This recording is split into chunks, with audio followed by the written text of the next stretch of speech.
Okay, well, welcome to session number 7 of the Rise Above Research Conference. This is a very interdisciplinary session, but we have a lot of sort of like-minded or similarly themed presentations today, but we have presentations from humanities, from social work, from political science and psychology.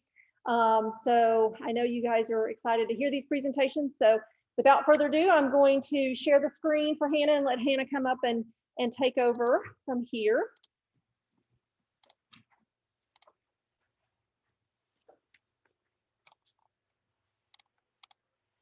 Thank you.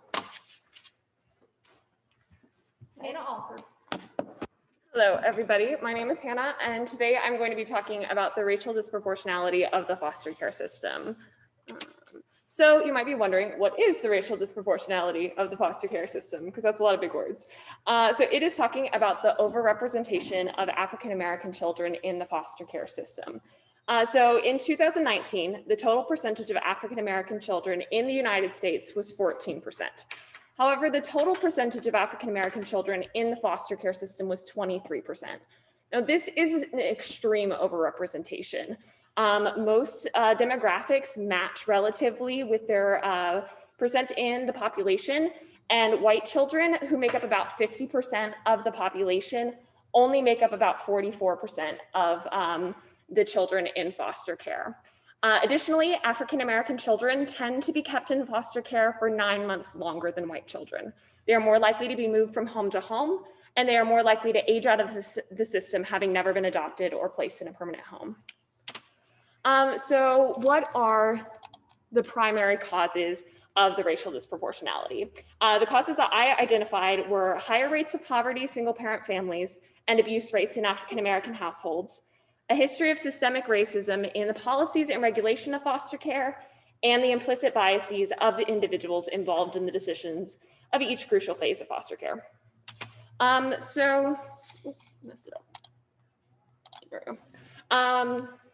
So the ones that you see most in the literature and on the data that I found are on the poverty and single parent families and abuse rates, I think because those are probably the most easy to identify numbers wise.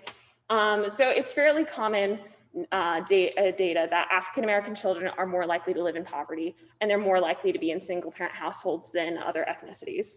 African-American families also tend to get less support from the neighborhood and government programs. So the National Incident Study is a Congress-mandated study that attempts to kind of get a handle on the abuse rates in the country.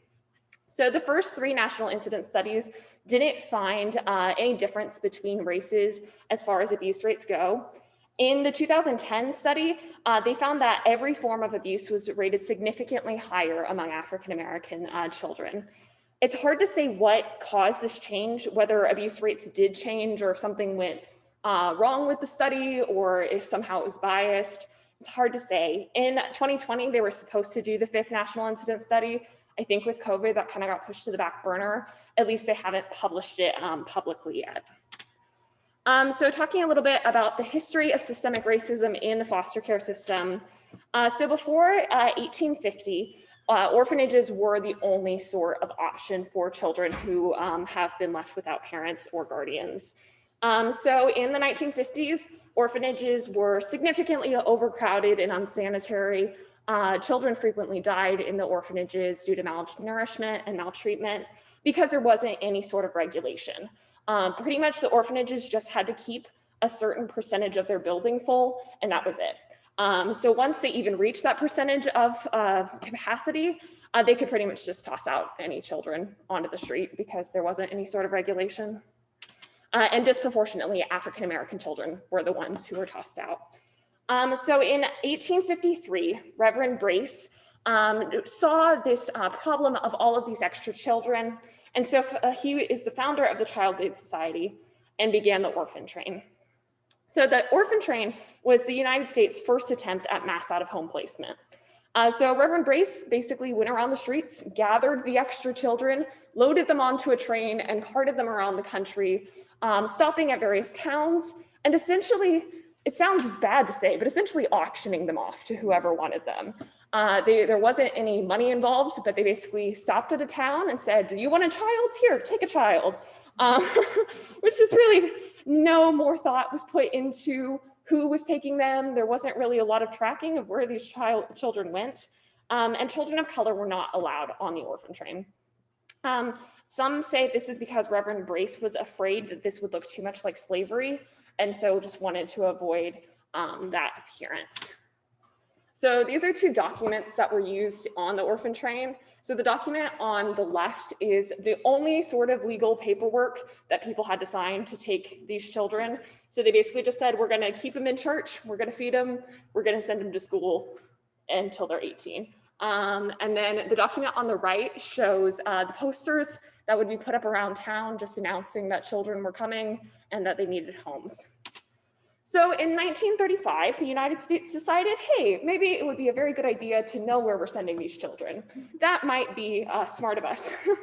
So the Social Security Act stopped the orphan train and made it illegal to place children in a home that was not registered with and inspected by the state government.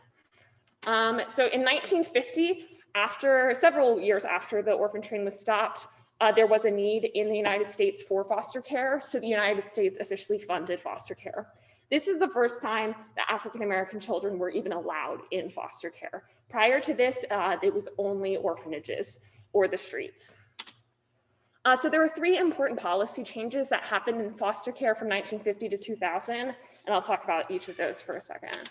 So the Child Abuse Prevention and Treatment Act of 1974 was essentially a forerunner to CPS. So it made guidelines for what is actually considered child abuse and gave legal action as to what was done in child abusive situations. Before this, there was nothing, like we didn't know what child abuse was. If it was the parent, it was the parent's responsibility to take care of the children how they saw fit. And if it was abusive, then that was the parent's authority. So in 1994, the Multi-Ethnic Placement Act was passed. So this act was established to prevent children of color from being forced to wait until a foster family of the same race was found. Prior to this, they would literally hold children from homes until they could find someone who matched their ethnicity. So white children were moved through the foster care much faster because there were more white families wanting to foster children, partially because there were just more white families in the United States. So some people disagreed with this act, but overall the contentions were overlooked because the United States thought it was more important to find homes for these children. So the Temporary Assistance for a Needy Family Act of 1996 basically changed welfare. So prior to this, welfare was really determined on a case-by-case basis, and this kind of gave a flat rate for welfare, which significantly reduced the amount of money that needy families were given. Another thing is that TANF will give a stipend to people who are fostering children to help pay for those responsibilities. What's strange is that TANF gives $200 to $300 less per month to related guardians than non-related guardians. So if a child is removed from the household and placed with grandma, they're gonna give her less money than if the child was placed with a stranger. This is still happening today. We don't really know why there's a difference, but related guardians typically get around $200 a month, whereas non-related get $400 to $500. So African-American children are, more commonly placed in the homes of relatives at a significantly higher rate. So when a child is removed from the home, they basically contact all of the distant relatives asking if anyone wants the child, and more frequently, African-American families are willing to take in the child even if they can't afford it. So we're disproportionately placing children in kind of lower income homes and then giving them less money. Also, another issue with TANF is that people who have ever been convicted of doing drugs, buying or selling drugs, or possession have a lifelong ban. So if a child is removed from the home because of drug abuse, which is disproportionately African-American children are removed because of substance abuse.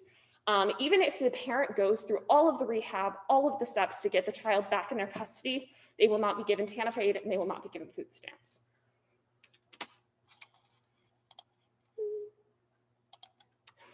So the role of implicit bias. Implicit bias is an unconsciously held set of associations about a social group Implicit bias can result in the attributions of particular qualities to all individuals from that group, also known as stereotyping. Implicit biases are the product of learned associations and social conditioning. They often begin at a young age, and most people are unaware that they hold them. Importantly, these biases do not necessarily align with the person's identity. It's possible to unconsciously associate positive or negative traits with one's own race, gender, or background. So there are a lot of negative biases toward the African-American population and toward specifically like single and lower income families, which are disproportionately the African-American families. So there are 4 major decision points when a child is put into foster care. So I'll talk about each of those briefly. So reporting child abuse and neglect is when someone who's unrelated to the situation says, I think there's a problem here, please check it out. Most people who report are mandatory reporters. So that is teachers or like caseworkers and other TANF employees, welfare program workers, anyone who like teachers.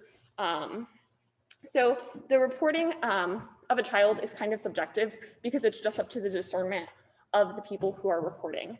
Lower income families are much more likely to be reported because they're much more likely to be having a reliance on TANF and other welfare programs. So they're going to interact with more mandatory reporters than people of higher incomes.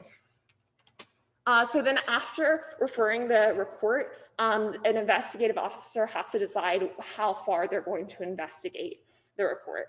So CPS cases that involve children of color are more frequently opened and investigated substantially more than CPS cases involving white children. So they found in 2014 in 5 different states, African Americans children's cases were investigated fully 90% of the time, whereas white children's cases were only fully investigated 68% of the time. So if you investigate something more, you're going to find more reason. So that is another implicit bias that could cause more children that are African American in the foster care system. So then the removal of the child from the home and the court process are kind of lumped into one. So really the important step there is the dispositional hearing. So a child will be under suspect, the caseworker investigates it, and then they'll look into being like, should we actually remove the child from the home?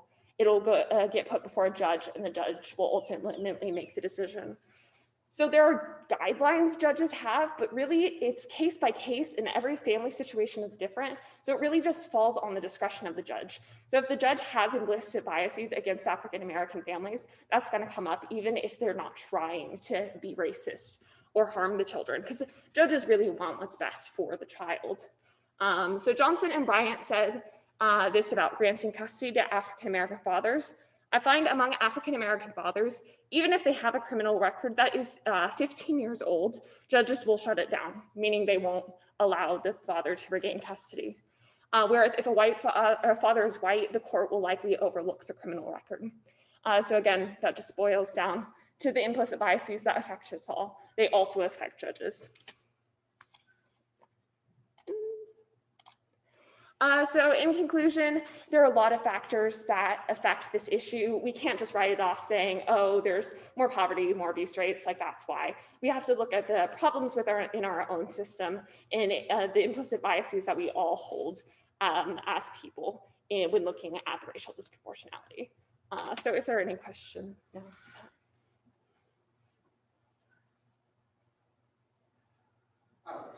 So I've heard this discourse before about child protective services, about how often African American children are living from home, and I've heard it even from some people that CPS is more or less like a older systemic racism in that way. And I guess I'm wondering, within the scope of your research, did you see anything about potential reforms or changes, or maybe a new program entirely that would do a much better job at protecting children's interests, especially African American children? There really hasn't been a lot of policy changes being recommended. I think there definitely should, personally from my research, I think there needs to be more people involved in the decision and it not just fall on one individual person, because really it's 2 or 3 people making the entire decision for this family. But overall, it's easy, I think, for researchers to just be like, oh, it's a poverty difference. Oh, it's this. And so I think that's kind of an easy out. And so instead of looking at our own problems and ignoring the implicit biases and the systemic racism in our country, people are just like, oh, well, it's poverty. Oh, it's abuse rates. So I think more research on that vein can really help disprove that.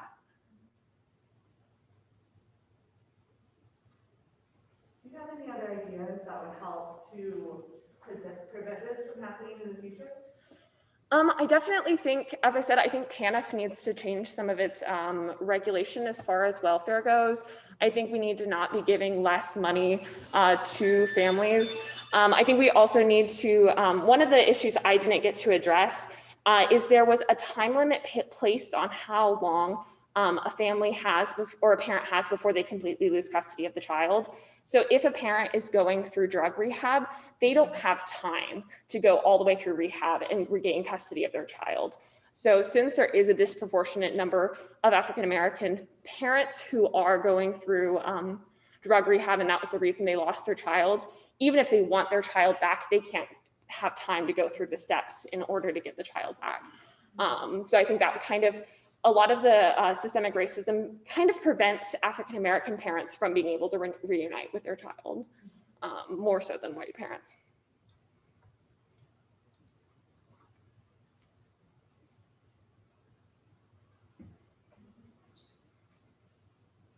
All right, well, let's thank Hannah for her presentation.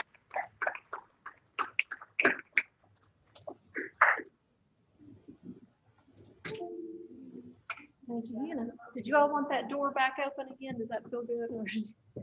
Yeah. All right. So our next speaker is another Hannah Brokaw. Get it? And let's get yours.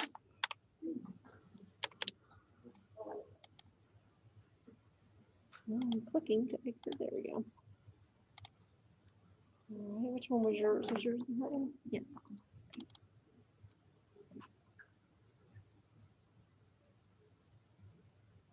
Oh, I should have looked to see if we had any questions on Zoom for Hannah.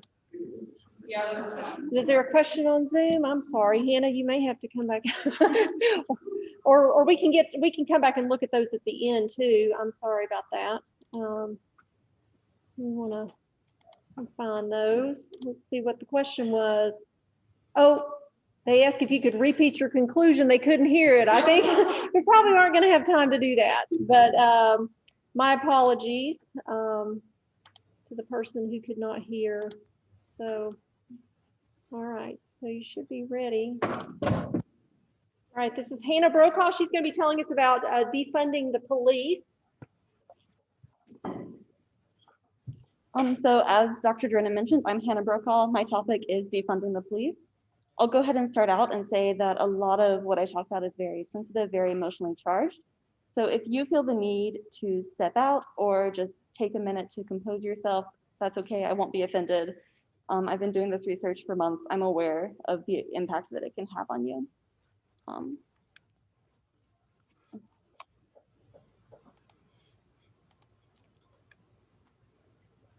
Mike Brown, Elijah McClain, Breonna Taylor, George Floyd, Andre Hill. These are the names of 5 Black people who were killed by police violence. They should still be alive today. 5,930 people were shot and killed by police officers in the United States between 2015 and 2020. 1,420 of the people killed were Black.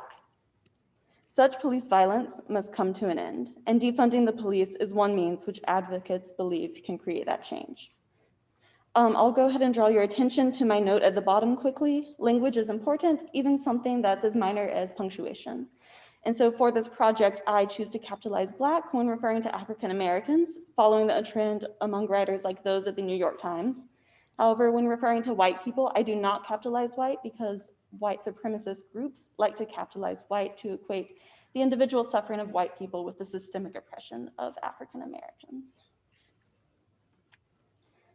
So in 2020, as numerous cases of police brutality emerged into the public awareness, protesters and activists across the nation took up this cry to defund the police. It became an inclusive phrase to cover a wide range of meanings, everything from moderate reforms to a total abolition of policing as we know it. In spite of the great diversity of meanings, a common usage did emerge, and that is to defund the police is to reallocate some funds from police departments to other essential services and programs, which lessen the need for police presence.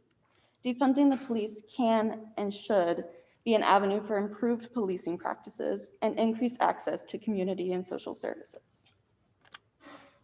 Now, although defunding is very much a current issue, it is very rooted in the history of police brutality and oppression. From its beginning, American policing has existed to control marginalized people, most often Black people. Slave patrols were the first organized forces resembling today's police. Members of slave patrols had absurd authority, allowing them to threaten and physically punish any enslaved person for any offense, real or imagined. Following emancipation, rural areas and larger cities alike quickly developed formal police forces to control Black Americans. Forced labor as a punishment for a crime remained a legal means of retaining free labor. Consequently, Black people were unfairly targeted by the new police forces, forcing them into a new enslavement at the hands of police. Militarization of police forces soon followed, influencing both the tactics and the weapons used by police. These over-militarized activities tend to target people of color in regular situations like police patrols and protest responses. The militarization can also be seen in the incredibly large budgets of many of the nation's police departments. The 50 largest cities in the United States together spend more than $25.8 billion on policing alone each year. And even smaller cities like Johnson City devote a considerable amount of money to policing. The JCPD has a total budget of more than $15.4 million, or $231 per resident. These costs are similar to the per person cost in El Paso, Virginia Beach, and Raleigh, which are all among the 50 largest cities. As you can see from this graph, the United States has a remarkably high rate of police killings, a rate of 2.93 civilians killed per million citizens, which is much higher than Canada, Australia, England, and Wales, Germany, all combined.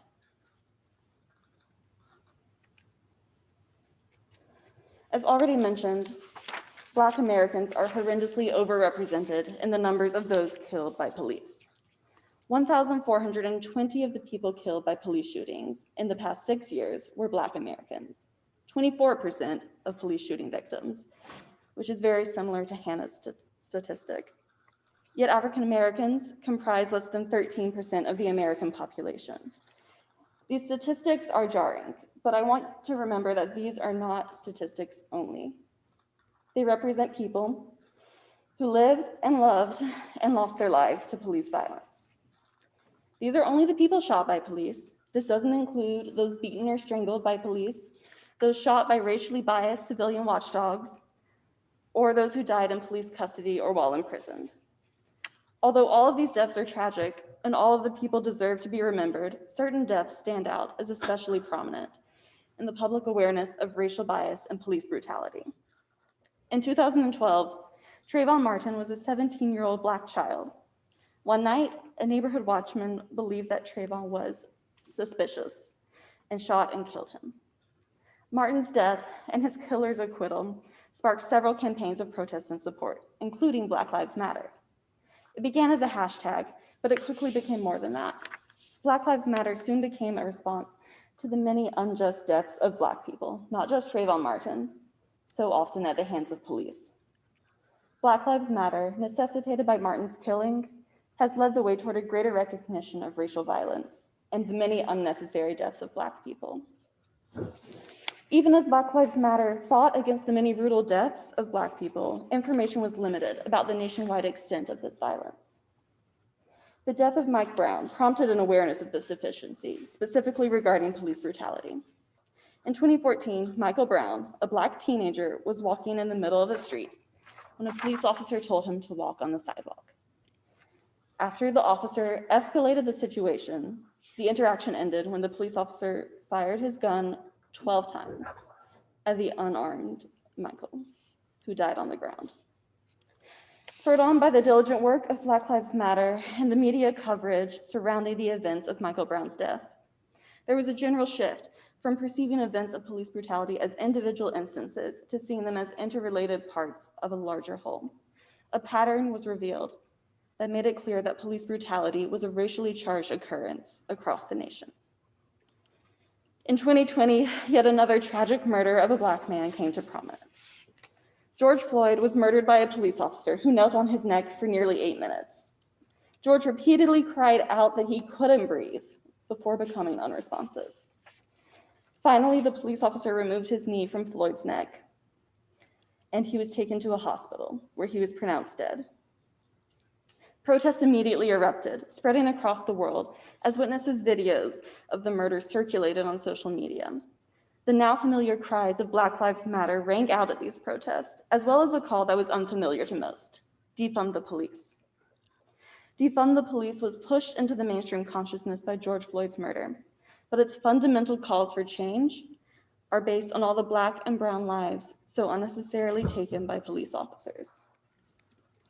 All of these Black lives were tragically lost because of unnecessary racially biased violence. All of these deaths sparked movements for change. And all of these people whose lives were so pointlessly taken, but whose names we remember, were male. Admittedly, 95% of victims of police violence are male, but women also experience police violence, and just like Black men, Black women are more likely to be harmed than white women. To prevent the injustices done to women of color, we must first acknowledge the experiences of police violence and brutality. One name widely known is Breonna Taylor. Breonna Taylor was a young Black woman, asleep when police wrongfully barged into her apartment and fired shots which killed her. Breonna Taylor was murdered in March 2020, but like most Black women killed by police, her death was not widely known or recognized at first. The protests of the following summer, sparked by the murder of George Floyd, included the names of many other Black victims of police violence, including Breonna Taylor. During these protests, her story became well known. Breonna Taylor's name is now widely known, but it took months for her to receive recognition. It was only once her name was linked to the death of a man that Breonna Taylor was given the attention she deserved in the efforts to secure justice for her murder. Her name is known, but so many other Black women victimized by the police remain unknown, caught in the invisibility created by the intersection of their Blackness and womanhood. All of this has culminated in a call for change, for interrupting the cycles and systems which have been perpetuated in American policing. The call is for real, lasting, fundamental change in how police officers interact with civilians, particularly people of color.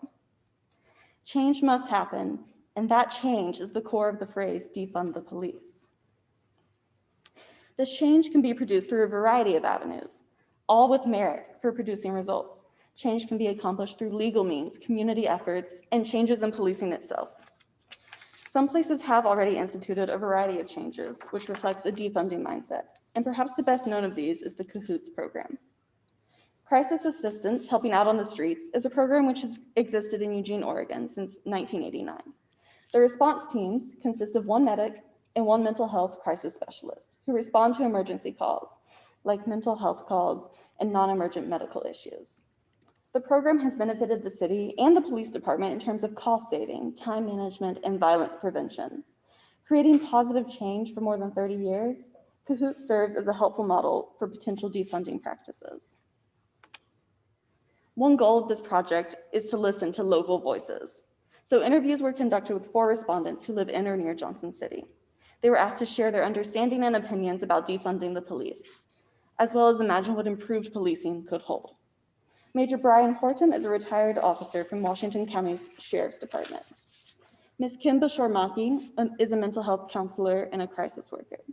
Professor Richard Hurley is a former law enforcement officer at the Tennessee State Patrol and a professor of criminal justice. And Dr. Daryl Carter is a professor of history and an advocate for an equity advisory committee in Johnson City. These interviews were not an attempt to be representative of any group, but the participants' responses do reflect the larger conversation throughout the nation. Although only Dr. Carter fully embraced defunding the police, all of them called for programs which can be a part of the defunding process. Both Dr. Carter and Ms. Bashormaki called for better recruitment of police officers. They also desired a better system of support for officers' mental health as it impacts their work. Both Major Horton and Professor Hurley saw a need for change among officers in mental health cause. Although neither endorsed the phrase defunding the police, both of them expressed a desire for the involvement of mental health specialists in responding to mental health calls. Mr. Hurley even expressed a positive reaction after hearing a description of the Cahoots program. Having talked about all of this, we can say that defunding the police is a bold concept, and it can appear overwhelming in the face of a system which is currently overly reliant upon police officers. But this system repeatedly harms Black and brown people. Change is necessary for today's police because the beatings, the scarring, and the killing of Black and brown people must stop. Mike Brown, Breonna Taylor, George Floyd, and countless others were killed by police. They never should have died, but they did, and they deserve better. They deserve change. So for Mike, Breonna, and George, we should move forward and invest in our communities by defunding the police. Thank you.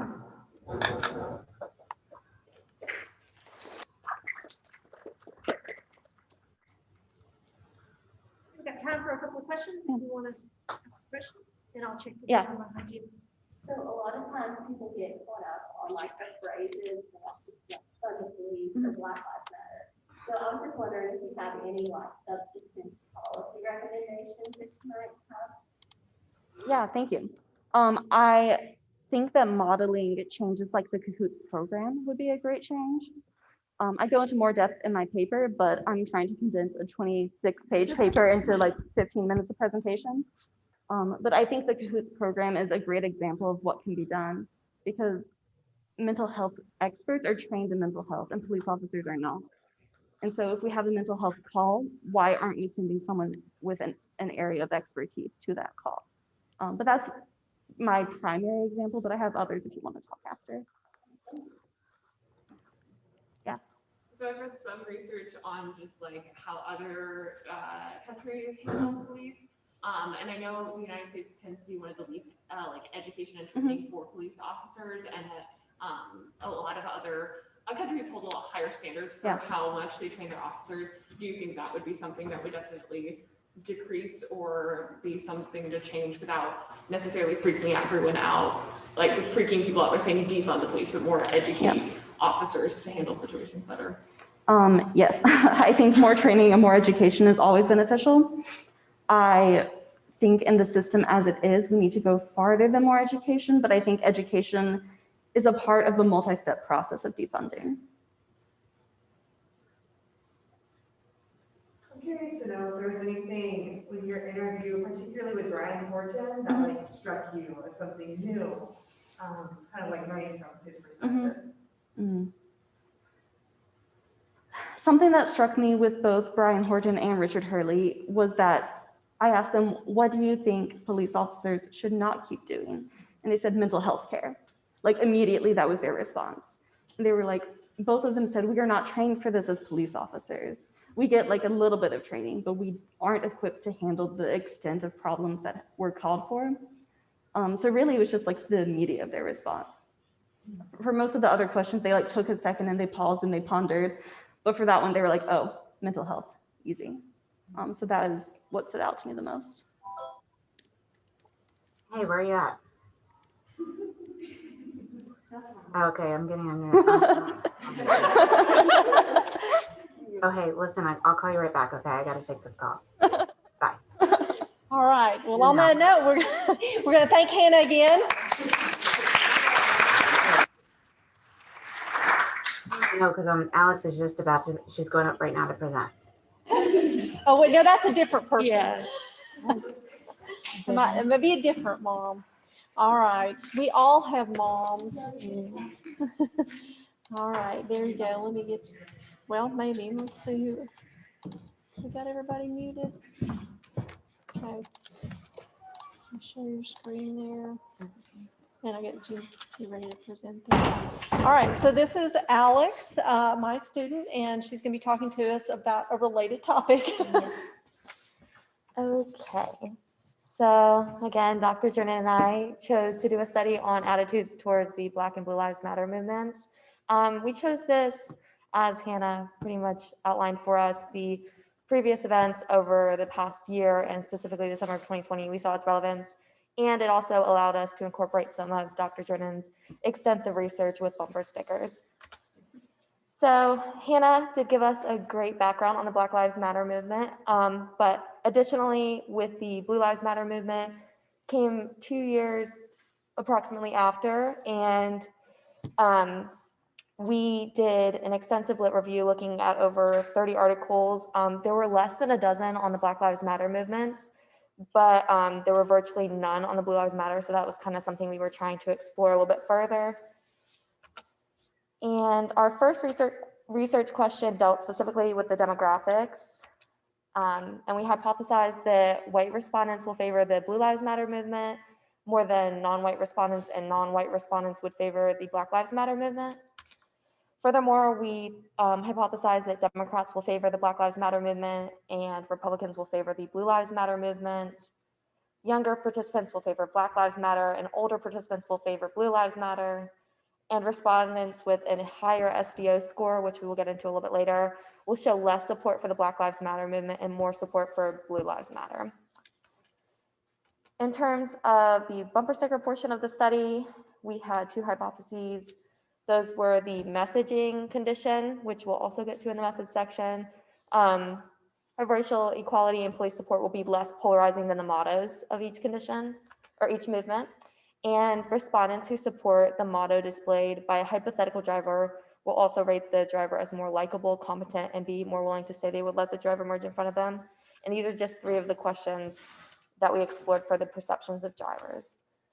So in the methodology, we had a highly representative sample of 568 people. We had 41 out of 50 states represented, and according to national averages, our ethnicity was pretty close as well.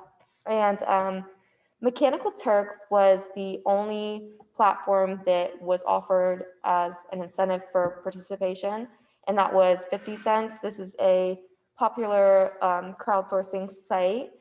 And we also had a large number from the Social Psychology Network, and then we used social media as a means to reach a broader number of people as well. So as I mentioned earlier, these are the 3 questions we had to measure the perceptions of the hypothetical driver. And we placed these 4 stickers on a car that was absent of identifying markers. And the first 2 represent the motto condition, which explicitly link it to either movement. The last 2 represent the messaging condition, which promote the message that we found on the website of either movement. And then these are the attitude measures that we used as we replicated a study from Holt and Schweitzer in 2018 entitled More Than a Black and White Issue. We did shorten the social dominance, orientation, and ethnicity measures. We didn't find that this impacted our results at all. And as I mentioned earlier, social dominance orientation was a concept that we explored extensively, and this is defined as a form of in-group preference where the individual believes one's in-group should dominate and the racial class system is justified. So our results, nothing was out of the ordinary. Our hypotheses were pretty spot on in terms of demographics. For the Black Lives Matter movement, we found that Blacks and non-whites favored it more, Democrats, women. However, we found no age differences, so this did differ from our original hypothesis. And then for the Blue Lives Matter movement, we found that Republicans, those older, and men favored the movement more, but a little bit out of the ordinary, there were no racial differences. We kind of concluded that maybe this is due to the fact that police support is not so much of a racial issue, and that's why it's less polarizing in that sense. And then in terms of the correlations that we found, for social dominance orientation, again, this is the belief that one's in-group should dominate. We found that it is more strongly and positively related to support for the Blue Lives Matter movement. And this kind of reveals that those who scored higher were more likely to favor that movement. And it was moderately but negatively related to the Black Lives Matter movement. Ethnicity didn't really reveal any strong indicators or predictors, unlike what we originally had thought. And support for the Black Lives Matter movement is inversely but weakly related to support for the Blue Lives Matter movement. So this kind of showed us that just because you highly supported one movement did not necessarily mean that you strongly disliked the opposing movement, which was kind of contrary to our original beliefs. Okay, and then in terms of who likes the driver, again, back to those driver perception questions I showed earlier, I included the pictures of the sticker conditions so you guys can kind of compare as well. So the messaging conditions were favored more than the motto conditions on the left there. Pretty understandable because of how politicized the movements have become. And a lot of people aren't really against the messaging of the movements, they're more just against the movements themselves. So similarly here, we found that Black Lives Matter movement was favored overall. You can see the dips with the Blue Lives Matter movement kind of to signify that. And then when we asked them, do you like the driver? And we incorporated political party identification, which was asked in the demographics of the participants, we found that the mottos, so again, the first two there, were more polarized than the two messaging conditions on the right. And again, back to the political identification that people link to the movements themselves. Similar trend here with competency with the political party identification as well. And then we asked participants if they would let the driver emerge in front of them. And this was interesting to us because it was not so much a perception as much as an action that they would allow the hypothetical driver to do. And overall, most people said yes, despite which condition they were in. What we found particularly interesting was that the Blue Lives Matter motto condition had more negative responses. So more people said maybe or no, they wouldn't let the driver emerge in front of them, which I thought was interesting. And we also asked the respondents, do they like the sticker? And this was, this was an optional comment that participants were allowed to give. We asked them to describe the sticker, but a lot of people gave opinions in their statements, and virtually no one included in the racial equality sticker said a negative response. So a lot of people aren't so much against racial equality, they're just against the motto of the Black Lives Matter movement, which I think is significant for our research. One concept that we did not explore specifically or measure was competitive victimhood, but it is linked to counter movements such as the Blue Lives Matter movement. It is described as a response to the perception of an identity-based threat, which can then translate into behaviors, including efforts to outbid a rival group for moral legitimacy in the eyes of third-party audiences. Although we did not measure this specifically, at the end of the survey, we allowed respondents to give comments, questions, anything of that nature. And these are some of the quotes that we pulled that highlight the idea of competitive victimhood. And as you can see, 3 out of these 4 quotes do include the word victim.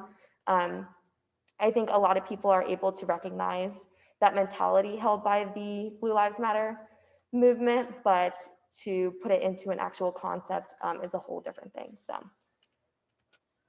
And we concluded that, again, mixed views were common among our sample, and politics played a large role, as we saw from the perceptions of the drivers that these movements have become heavily polarized in terms of support. We found, similar to Holt and Schweitzer with our results, were consistent. And again, SDO, that strong predictor of support for Blue Lives Matter, was apparent in our study as well. Furthermore, bumper stickers do change the way we view drivers. A lot of times we're reluctant to identify that as something in our daily lives, but it does make an impact, as we saw people were able to make assumptions on the driver's race, ethnicity, political party identification, things of that nature. And we also found that the messaging conditions were less polarizing. So again, people aren't really against the messages of these two movements, they're really just against the movements themselves. For further research, we would suggest getting a sample with more Republicans in it. They were a little bit underrepresented in our study, and also exploring more of the connection between social dominance orientation and the Blue Lives Matter movement. Since we weren't able to find a lot of literature on the Black Lives Matter movement and virtually none on the Blue Lives Matter movement, this study revealed a lot of insight into those two movements and how they intertwine together, and especially those perceptions. And obviously, as Hannah said, this is an evolving situation and there's a lot of varying perceptions. So further research would be able to track the continuation of those ideologies. And does anybody have? Okay. So could you possibly elaborate a little bit more on social dominance orientation? Because that sounds really relevant to my research. Yeah, so basically it's the idea, a lot of times we see it among majority groups, so white individuals, specifically here, is that their group, it's the implicit belief that their group should dominate and that the racial class system is justified. They believe in inequality in that measure and that there should be a hierarchy. So when we looked at the Blue Lives Matter movement specifically, a lot of people would argue that since they are a counter movement, they're partaking in that competitive victimhood, that they're trying to outbid that rival group, right? And keep that inequality among the class system. So that's kind of the link we found there. And that's why we concluded that it was a strong predictor through not only our research, but I think even in the beginning, a lot of previous research built off of that, specifically Holt and Schweitzer. Mm-hmm.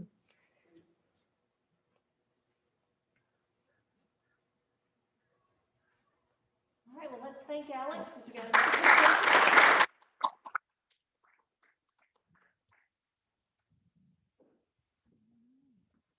Our last presenter in this session, but not least, is Marcos Nuchurch. I should have checked to see if there were any online questions. Stop sharing and see. Nope, don't have any there. Get that out of the way there. All right, Marcos Nuchurch is going to tell us about Christian nationalism. Hello, everybody. Thank you for coming. As stated, I am Marcos Nuchurch, and I'm here to talk to you about Christian nationalism. A little background, I guess, on why I chose this topic. So I was born in 1998, kind of the last gasp of the 20th century. And as such, my childhood was really dominated by post-9/11 politics. I can remember hearing from church leaders, politicians, and other figures in my life that the war on terror was essentially a war between good and evil, a moral Christian nation against foreign barbarians. Now, as a political science student who went through Dr. Edmonds' religion and politics class, I'm able to parse this rhetoric and kind of identify it as Christian nationalism. And so I became curious as to what the relationship was between Christian nationalism and democracy. And thus my research question, does Christian nationalist movements pose a threat to democracy? And so to kind of answer this question, I did a comparative analysis of two different countries, Hungary and the United States. So firstly, what is religious nationalism? Well, nationalism should be a familiar concept to many of you. Nationalism can be defined as a sense of national consciousness, exalting one nation above all others, placing primary emphasis on the promotion of its culture and its interests, as opposed to the interests of other nations or of supranational groups. Think of early 20th century Germany with its ethnic nationalism, or mid-century Africa with its anti-colonial nationalism. So nationalism in the traditional sense relies on secular notions of political and ethnic identity. So what then is religious nationalism? Well, political scientist Barbara Ann Reifer defines religious nationalism as the fusion of nationalism and religion such as that they are inseparable. Religious nationalists see themselves as sharing an amalgamated national and ethno-religious identity and forge an imagined community around ideas such as the reclamation of a sacred homeland or a Christian nation, a global caliphate, etc. Importantly, religious nationalism filters the concepts of Holy Land or God's chosen people through the post-industrial political and social framework of nationalism. Ultimately, religious nationalism is a political philosophy that attempts to use the coercive powers of the modern state to establish a holy community. As you can see in this image, you have an image of Madonna and child with the Christ figure reaching towards the Holy Crown of Hungary. And so this is kind of emblematic of Christian nationalism. So what's the scope of these ideas? Just how widespread are they? Well, Whitehead and Perry in their book, 2020 book, Taking America Back for God, conducted a study in the United States, and they identify 4 categories of support for Christian nationalism. There are rejectors, resistors, accommodators, and ambassadors. They discover that a majority of Americans are either ambassadors, meaning that they wholly support Christian nationalism, or they are accommodators, meaning that they are largely sympathetic to Christian nationalist ideals. It's important to note that there is in fact a difference between, and a negative correlation between support for Christian nationalism and religiosity. Religiosity in this sense meaning time spent in prayer, time spent in church, reading the Bible, fasting, etc. At the core of Christian nationalism is not necessarily the Christian faith, but instead the Christian identity as a prerequisite for national belonging. So consider this statement: we must take America back for God. For a rejecter or a resistor, this might be taken as a call for nationwide spiritual revival, whereas for a Christian nationalist, this is a call for political action. So in examining the political ramifications of Christian nationalism, there is perhaps no better case study than the country of Hungary. So Hungary became a model democracy after the fall of the Soviet Union. However, the past decade has observed a stunning democratic decline in the country. Independent institutions such as the courts and the media have been consolidated by Viktor Orban's regime. Corruption runs rampant, and there is very little accountability for the ruling party. All of this occurred against the backdrop of Christian nationalist rhetoric and symbolism from Orban and his government.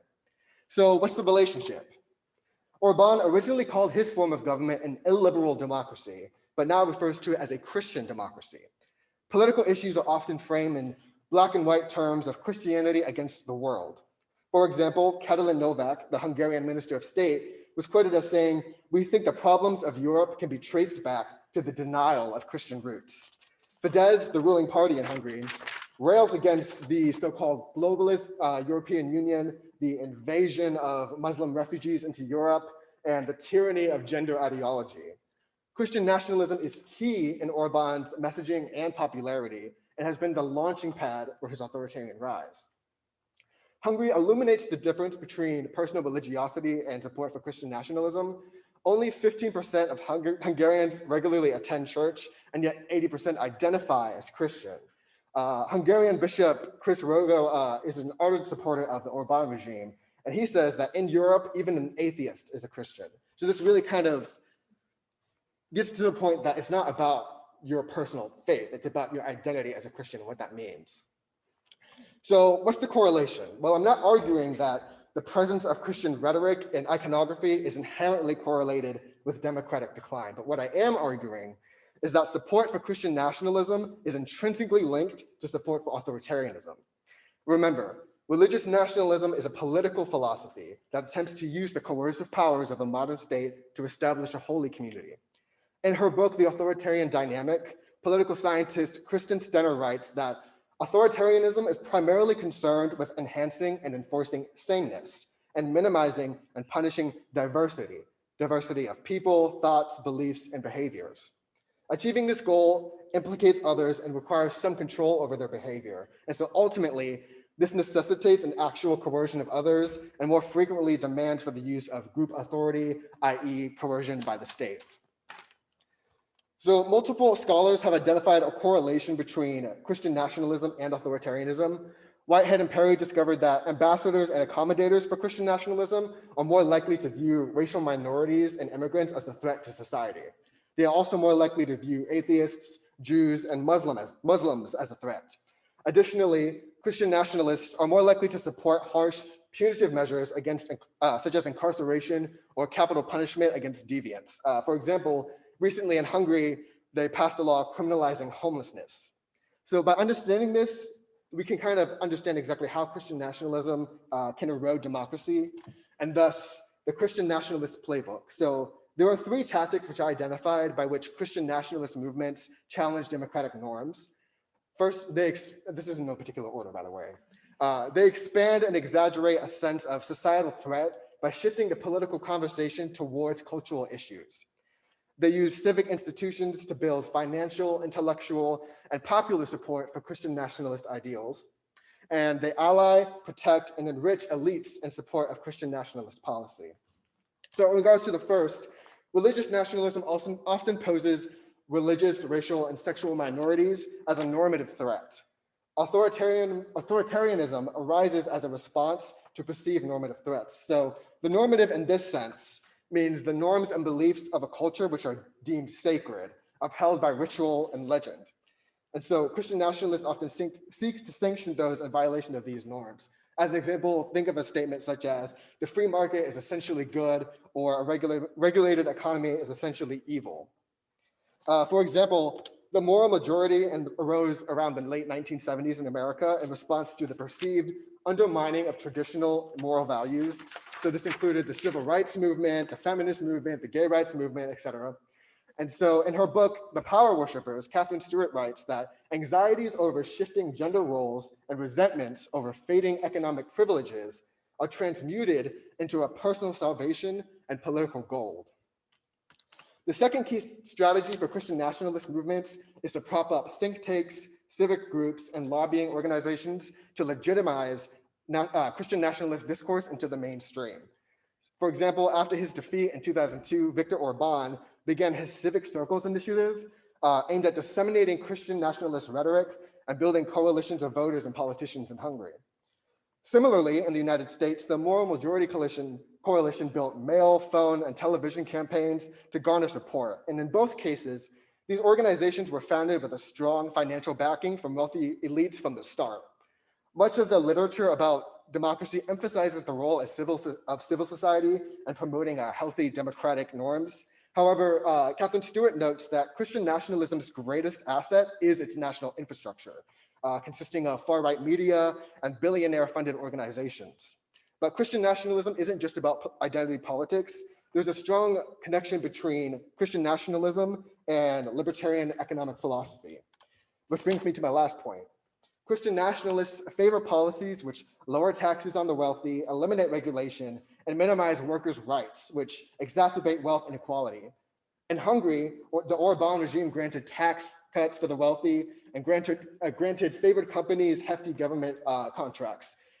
In the United States, the wealthy were also granted massive tax cuts, and the Supreme Court decisions such as Citizens United granted them even more power and influence in the political sphere.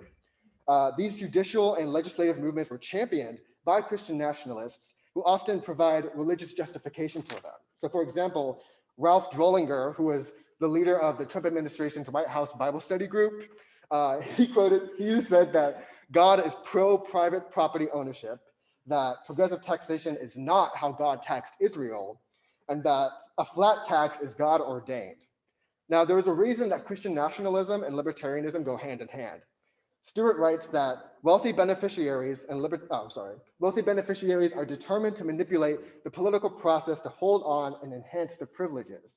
At the same time, inequality generates a sense of instability and anxiety among broad sectors of the population, which makes them ripe for conversion to religious nationalism, which again is an ideology which promises authority and order. As inequality rises in both nations, democracy comes under threat. The theory of democracy assumes that everyone has an equal footing or political standing. However, the economic reality makes that harder and harder to achieve. So clearly, America has not experienced the same amount of democratic decline as Hungary. However, similar trends point to weakening faith in democratic institutions and growing economic and political inequality. It is a mistake to dismiss this movement as a pre-modern anomaly, desperately holding on to ancient doctrines. This is a political movement, a modern political movement in every sense of the word. It utilizes high-tech data mining operations and uses slick marketing campaigns, and it meets the emotional needs of many living in an alienating post-industrial world. Any questions?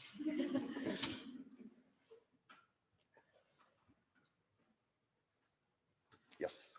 Would you say that Christian nationalism in America is more in the elites, or would you say that it's more within the population? This is a very interesting point. So during my research, I found that Christian nationalism, it does have a bit of a grassroots kind of edge to it, but largely the rhetoric and the organizations built around it are entirely funded by elites, particularly at the end of the 1970s, the New Deal coalition was kind of crumbling apart, and businessmen, CEOs saw an opportunity to kind of change the political economy entirely. And so Christian nationalism proved to be an effective way to do that. Associating these kind of libertarian philosophies that enrich them with these moral convictions that a lot of people felt towards the late 70s. There was a lot of confusion and fear around, again, like the civil rights movement and the feminist movement. And so it's an exploitation of those things. Mm-hmm. Any others? Yes. So we know Christian nationalism kind of spiked or went up the last couple of years. Do you think that the recent stimulus money, where 50% of childhood poverty might be ended, and that stimulus, do you think that's going to help with that income inequality? Some of this changes in policies might reduce the risk? Well, I think that, so yeah, I mean, economic anxiety is a big motivator for Christian nationalist kind of recruitment, but I think that in this particular political moment, I'm not sure that that will really do a whole lot, especially because this current administration has also talked about raising taxes, but they're not even raising them past the point where the previous administration lowered them. So I don't think that the economic inequality is going away anytime soon. And I think that cultural issues are only becoming more and more entrenched. Polarization in this country isn't so much the differences in political philosophy, like Democrats and Republicans aren't that far apart in terms of ideology, but they have a lot of like dismay for each other, like they don't like each other. And so that's why there's so much gridlock and polarization in our current political moment. Yeah. Is there a specific time period where Americans started more towards Christian nationalism? Well, Christian nationalism has appeared at several points through American history, this kind of conflation between national identity and Christianity. I think one point that I can think of would be in, so during like expansion, the name is escaping me right now. As the United States pushed further and further west, a lot of this iconography appeared in the national conversation. But I do think that there's been a spike. I think the first spike appeared in the late 70s, again, with the moral majority coalition. And then it kind of died during Clinton. And I think it began to bubble up again under the Bush administration, and it really exploded in the late Obama administration and our current political moment. Yes. How can one serve in the government and still be a Christian, but not be a Christian nationalist? Well, Christian nationalism, at the end of the day, it's less oriented on, well, let me say this.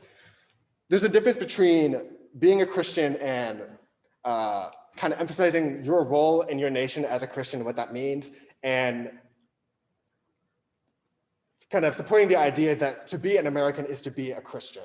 Those are two different things. I think you can be a very ardent Christian and promote your values in your work in the government without putting others in a tier below yourself. Yes.